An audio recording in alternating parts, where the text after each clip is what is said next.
صدای انجیل تقدیم می کند. درود بر شنوندگان ارجمند. این صدای انجیل است، تنها صدای راستی و حقیقت که از ازل بوده و تا ابد خواهد بود. برنامه‌های ما همه روزه و در همین ساعت از رادیو روی امواج کوتاه پخش می شود. شما می توانید از طریق شبکه‌های اجتماعی فیسبوک، گوگل پلاس و یوتیوب با تایپ فارسی رادیو صدای انجیل با ما در تماس باشید. آدرس ایمیل ما از این قرار است: radioenjil@gmail.com. تکرار می کنم، آدرس ایمیل ما radioenjil@gmail.com و تلفن تماس ما 201 616 920 1791. تکرار می کنم، 201 616 920 1791. از شما دعوت می کنیم که به برنامه این ساعت صدای انجیل توجه فرمایید.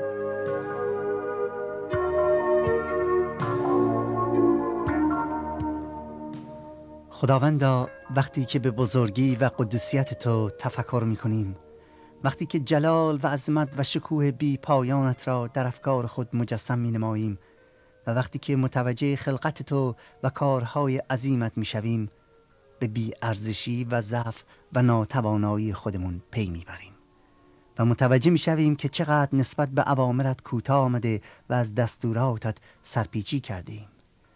ای خدا، اعتراف می‌کنیم که هرگز تو را آنطور که باید و شاید نمی‌توانیم محبت کنیم، نمی‌توانیم سپاست بگوییم و یا خدمتت کنیم، ولی می‌دانیم که تو ما را کفایت می‌کنی، تو ما را برمی‌انگیزانی و تو ما را کمک می‌کنی تا کارهای محبت آمیز را انجام بدهیم و امور مشکل و غیر ممکن را به وسیله تو و برای تو به جا بیاوریم. پس ما را یاری بده که تو را حمد و سپاس بگوییم، تو را بپرستیم و تو را ستایش کنیم و مطیع تو باشیم. این تمنا را به نامی عیسی مسیح زنده، یگانه منجی و نجات دهنده بشریت می طلبیم. آمین.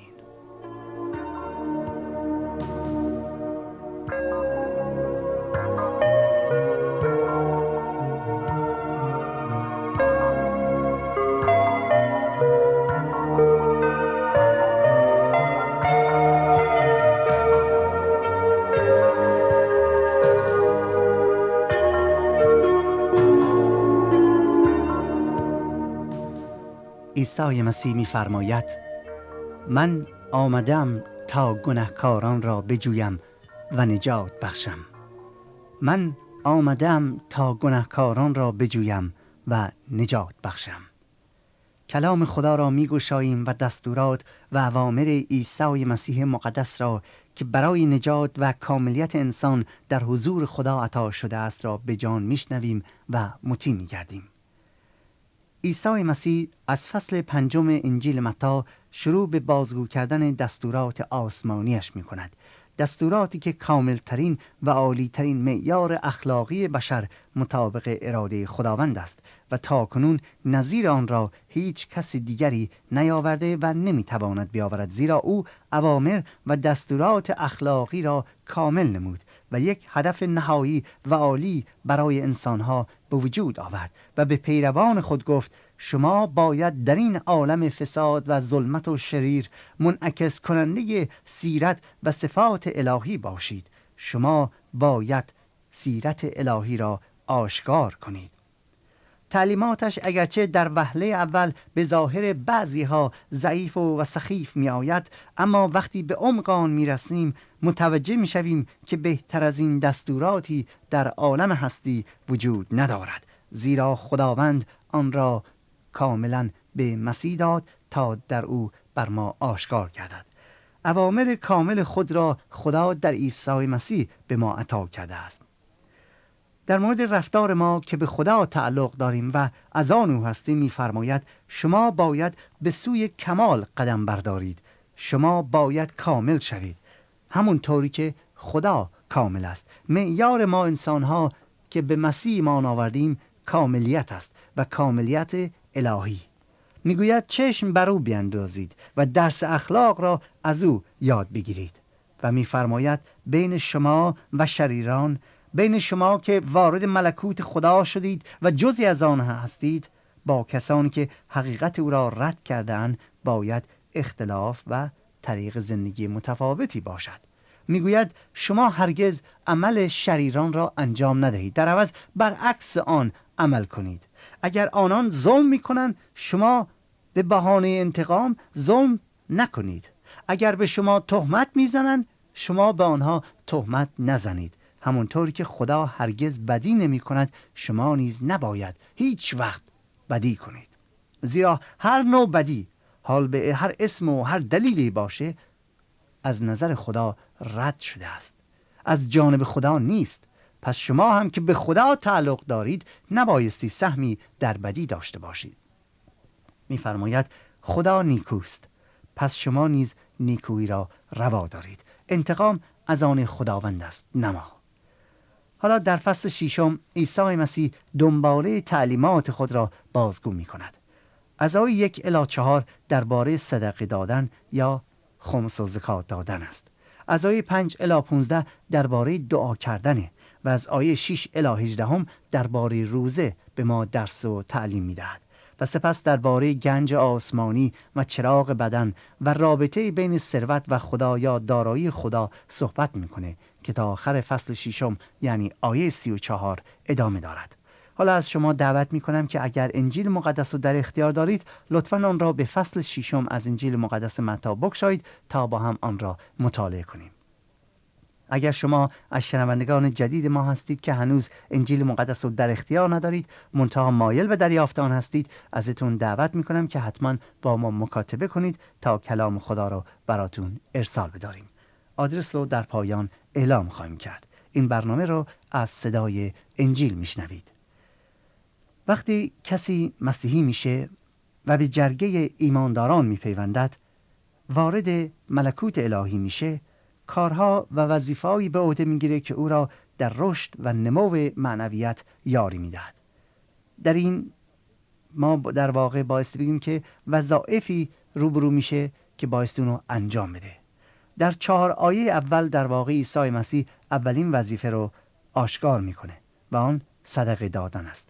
در مورد صدقه دادن اینطور میفرماید، میگوید زنهار عدالت خود را پیش مردم به جا میاورید تا شما را ببینند و الا نزد پدر خود که در آسمان است اجری ندارید.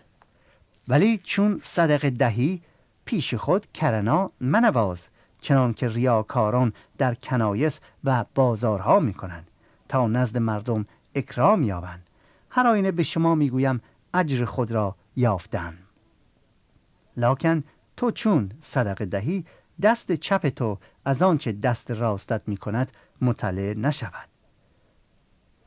لیکن تو چون صدقه دهی دست چپ تو از آنچه دست راستت میکند مطلع نشود، تا صدقه تو در نهان باشد و پدر نهان بین تو را آشکارا جزا خواهد داد.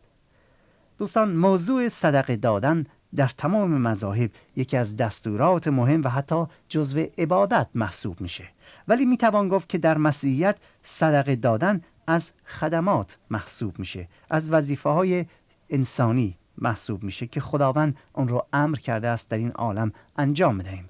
حالا عیسی مسیح در مورد صدقه دادن نه معیاری تعیین میکنه و نه شخص را مجبور به انجام آن میکنه و البته دلیلش خیلی آشکاره. چرا؟ چون اولا او میفرماید هر کسی به فراخور حال خود و به آنچه که خدا در دل او نهاده است بایستی سخاوتمند باشه و به حساب خمس و زکات بده. و در ثانی وقتی شخصی در ملکوت الهی باشه در وجودش روح بخشش آنچنان فزونی می‌یابد که جزئی از وجود و زندگیش میشه، یعنی یکی از عادات و یا صفات او میشه که صدقه بدهد، بخشش باشه.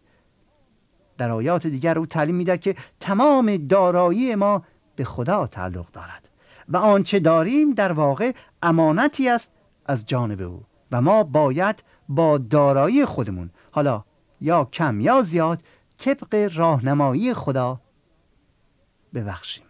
با دارایی خودمون یعنی بتونیم مردم رو خدمت کنیم.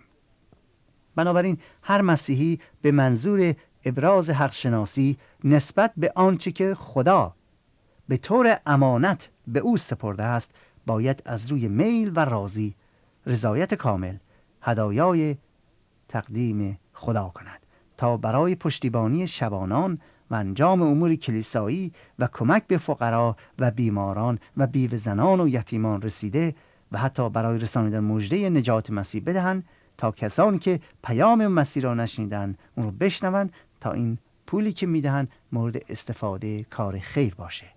عیسی مسیح میفرماید که پیروانش باید بخشنده و سخاوتمند باشند تا چه؟ تا خدا را خوشنود سازند، زیرا خداوند بخشنده خویش را دوست می‌دارد. و در واقع برای همین است که ما مسیحیان 10% از درآمد خود را تقدیم خدا می‌کنیم، اما برخلاف رسومات مذاهب دیگر. همونطوری که در این آیه ملاحظه کردیم مسیح ما را از این که در ملای عام و آشکارا صدقه بدهیم منع می‌کنه. در میان رؤسای دینی رسم بود که وقتی می‌خواستن صدقه بدن محتاجان را جمع می‌کردند و سپس در برابر عموم با صدای بلند مبلغی را که می‌خواستند به فقرا بدن اعلام می‌کردند که مثلا فلان رئیس مذهبی اینقدر پول به فقیر و بدبختا می‌دهد و مردم شاهد آن بودند و رؤسای دینی را هم به خاطر سخاوتشون مورد تمجید و ستایش قرار می‌دادند که به به فلانی چقدر سخاوتمند و بخشنده است که این همه پول رو به فقیر فقرا می‌دهد. مسیح می‌گوید این نوع صدقه دادن در حضور خدا اصلاً مقبول پسند نیست و حتی اجری هم از جانب خدا ندارد، برکت نداره، خیرم نخواهد داشت. در عوض می‌فرماید مواظب باشید کارهای خیرتان را جلو چشم مردم انجام ندهید که جلب توجه کند و آنها شما را تحسین کند. چرا؟ چون در آن صورت پیش پدر آسمانیتون اجری نخواهید داشت. در عوض میگوید وقتی صدقه میدهید مثل متظاهران یا ریاکاران اینقدر در هر محفلی سر و صدا راه نیندازید و از کار خیری که کرده اید تعریف نکنید، چون در آن صورت اجری را که باید از خدا بگیرید به این وسیله از مردم میگیرید. ولی تو وقتی به کسی خوبی میکنی نگذار دست چپت متوجه شود، یعنی نگذار هیچ کس متوجه شود که تو داری چی کار میکنی. این خوبی تو، کار خیری که داری میکنی، بخشندگی که تو میکنی باید در خفا باشه، در پنهانی باشه. چرا؟ چون آن وقت است که پدر آسمانی یعنی خدای تعالی که هر امر پنهانی را هم میبینه به تو پاداش خواهد داد. در واقع عیسی مسیح تظاهر کردن در صدقه را شدیداً محکوم میکنه. میفرماید کسی که از روی تظاهر صدقه بده از جانب خدا چیزی دریافت نخواهد کرد. تظاهر کردن در مسیحیت در تمام شؤونات زندگی در هر عملی محکوم شده و در نظر خدا رد و مردود است.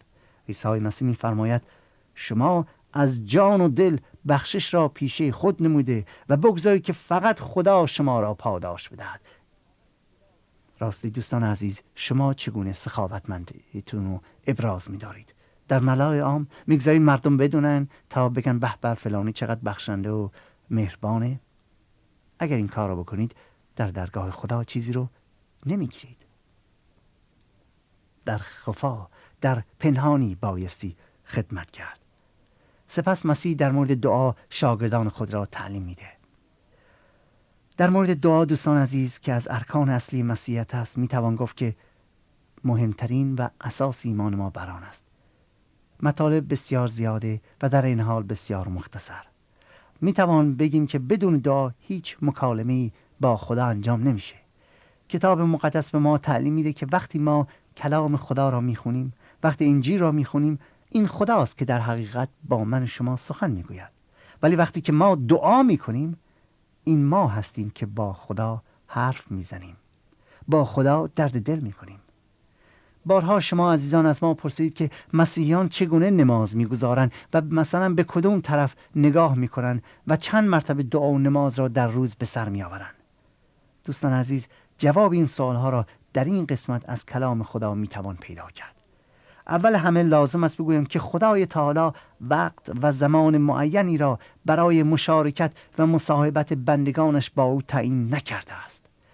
برخلاف بعضی از مذاهب که ساعتهای مخصوص باید دعا کرد، در غیر این صورت رضایت خدا را به دست نخواهید آورد. در مسیحیت هرگز مشارکت با خدا و مصاحبت کردن، دعا کردن با او توسط زمان و ساعت که بشر آن را به وجود آورده و خود را اسیر آن ساخته است ربطی ندارد.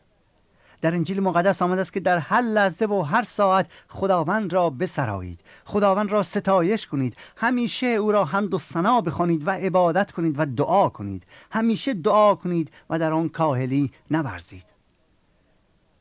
همونطوری که در ابتدای برنامه عرض کردم، اگر ما انسان‌ها هم در هر ساعت خدا را بپرستیم، در واقع به اندازه کافی او را ستایش نکردیم.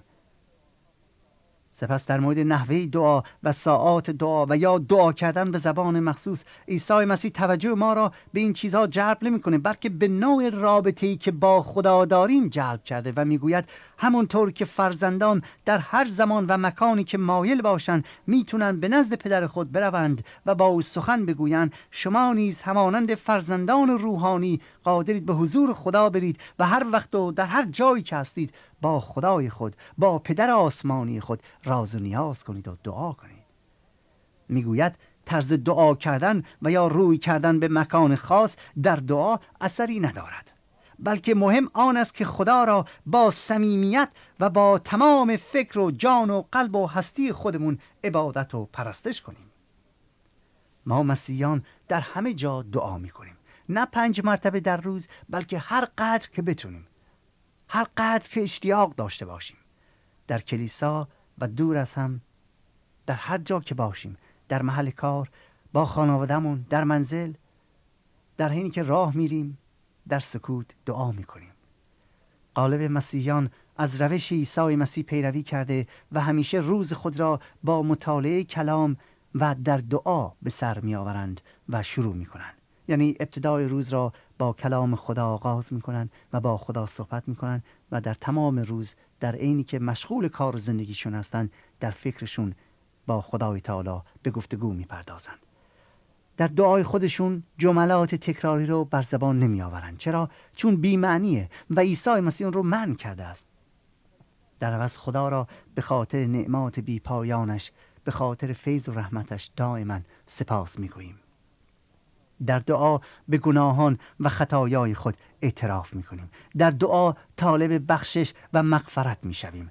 در دعا برای حاجات خود تمنای دعا می‌کنیم. در دعا مریضان و دردمندان و محتاجان را به درگاهش می‌آوریم. در دعا برای صلح در جهان و برقراری برادری و برابری دعا می‌کنیم. در دعا برای یکدیگر دعا می‌کنیم و همیشه دعا می‌کنیم. خود مسیح فرمود که همیشه دعا کرد و در آن کاهلی نورزید. مسیح دعا کردن را در معابر عمومی باطل می سازد. تکرار کردن نماز را هم باطل می کند و می گوید اینها طریقه درست دعا نیست. عبادت واقعی از قلب برمیخیزد و این شرط اصلیه، نه اینکه به زبان مختلفی همینطور ورد بگیم. و سپس برای اینکه شاگردانش را از طریقه درست دعا کردن آگاه کند، یک نمونه دعا هم به ما عطا می کند. از آیه 5 فصل 6 خدمتتون میخونم. عیسی مسیح در مورد دعا کردن میفرماید وقتی دعا میکنید، دقت کنید نمیگوید صبح یا ظهر یا عصر یا 5 مرتبه یا 7 مرتبه، همیشه وقتی دعا میکنید مانند ریاکاران نباشید. ببینید ریاکاران چطور هستند؟ میگوید آنان دوست دارند که در عبادتگاه ها و در گوشه های خیابان ها بایستند و دعا بخوانند تا مردم آنان را ببینند. آشنا هستید با این شرط و با این تصویر؟ میگه آنان دوست دارن که در عبادتگاه ها و در کوچه و در گوشه و خیابان ها بایستند دعا بخونند. چرا؟ تا مردم آنان را ببینند. سپس میگوید یقین بدانید که آنها اجر خود را یافتند، لیکن شما وقتی که دعا میکنید به اندرون خانه خود برو، در را ببند و در پنهان، در خلوت، در حضور پدر نادیده خود دعا کن. و پدری که هیچ چیز از نظر او پنهان نیست اجر تو را خواهد داد. در وقت دعا مانند بت پرستان وردهای بی‌معنی را تکرار نکنید. آنان گمان می‌کنند که با تکرار زیاد دعاهایشان مستجاب می‌شود. پس مثل ایشان نباشید، زیرا پدر شما احتیاجات شما را پیش از آن که از او بخواهید می‌دانید.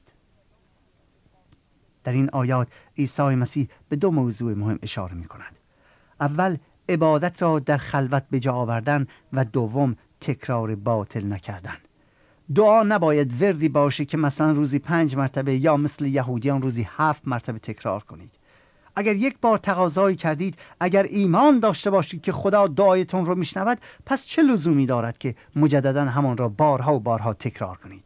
آیا این نشان عدم ایمان شما به اینکه خدا دعایتون رو نشنیده نیست؟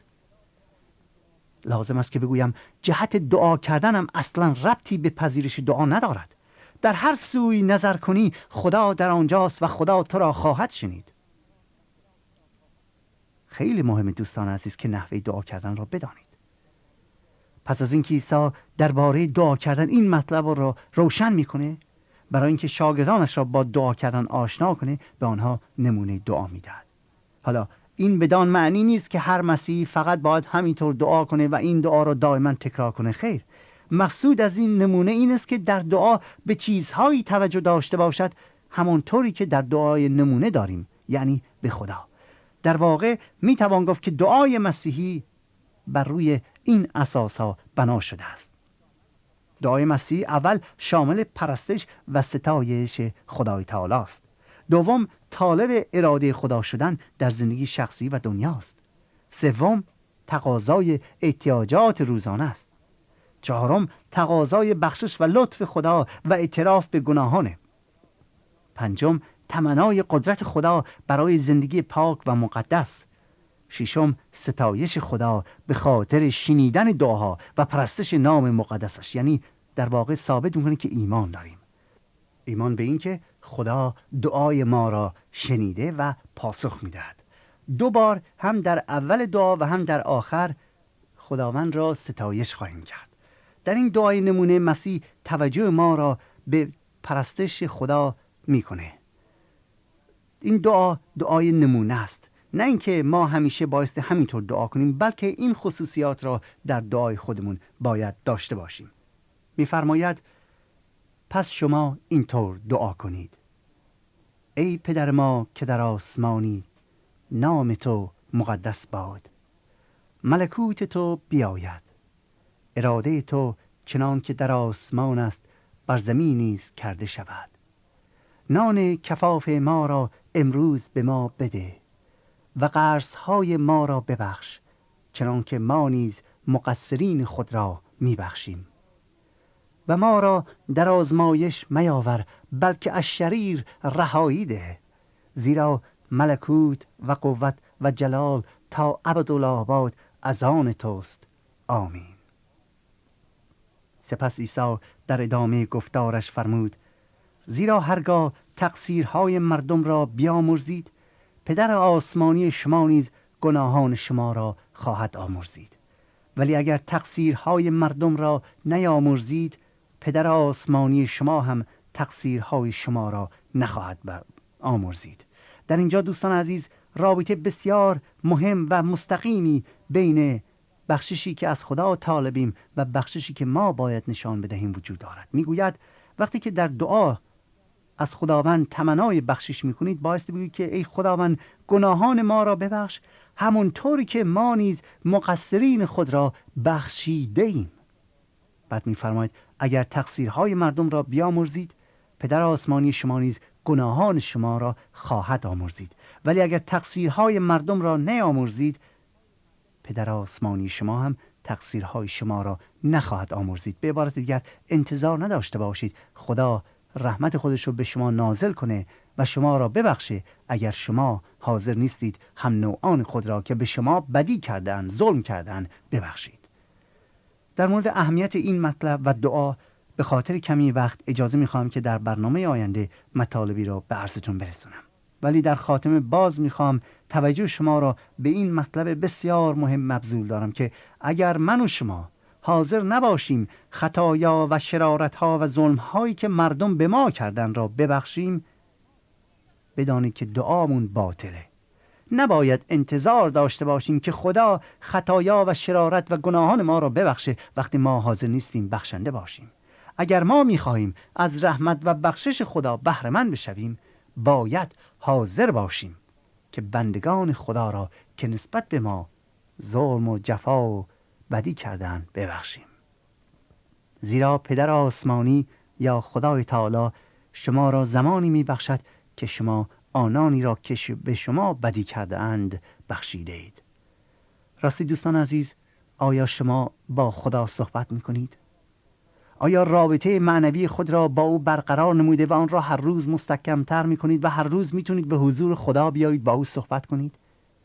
یا خدایی نکرده مانند خیلی ها فقط جملات تکراری و توتیوارانه بدون اون که حتی معنیش هم بفهمید و یا از عمق دلتون برایت تکرار میکنید؟ حقیقت اینه که اگر صادقانه، اگر از ته دل این جملات، این کلمات برنخیزد، هرگز دعاتونم به عرش برین نخواهد رسید. عیسی مسیح به ما تعلیم میدهد که دعا کنیم. تعلیم مسیح در دعا طوریه که سبب میشه که شنوندش خدا باشه. پس از این امر غفلت نورزید. بیایید متوجه این واقعیت بشید که ببینید با کی دارید در دعا صحبت میکنید. آیا واقعا دعاتون جملاتی است که از ته دلتون برمیاد؟ جملاتی است که عمق دلتون رو آشکار میکنه؟ و یا اینکه جملاتی است که همینطور بایستی از بر بخونید بدون اینکه واقعا معنیشو بفهمید و یا اینکه از ته دلتون صحبت کنه؟ دعا یعنی راز و نیاز با خدا. دعا یعنی صحبت کردن با خدای تعالی. دعا یعنی درد دلمون رو به خدا گفتن. و عیسی مسیح آن را برای ما آشکار کرده، نه به زبان اجنبی بلکه به زبان مادری، نه در زمان معین بلکه هر وقتی که مایل هستید. چرا؟ چون خدای تعالی آغوش پرمهرش را به روی ما باز کرده تا در هر لحظه و هر ساعت به حضورش بیاییم و با او راز و نیاز کنیم. و هر چقدر بیشتر با خدا صحبت کنیم، رابطمون با خدا بهتر و زیباتر میشه، مستحکمتر میشه. خدا کند این راه و روش شما باشد. من برادرتون کشیش سید رضا مسعودی تا برنامه دیگر و روز دیگر شما را به خدا یکتا میسپارم و امیدوارم که قادر باشید با خداوند یکتا که خویشتن را در مسیح آشکار کرده است صحبت کنید. با او در تماس باشید. حق نگهدارتان باد.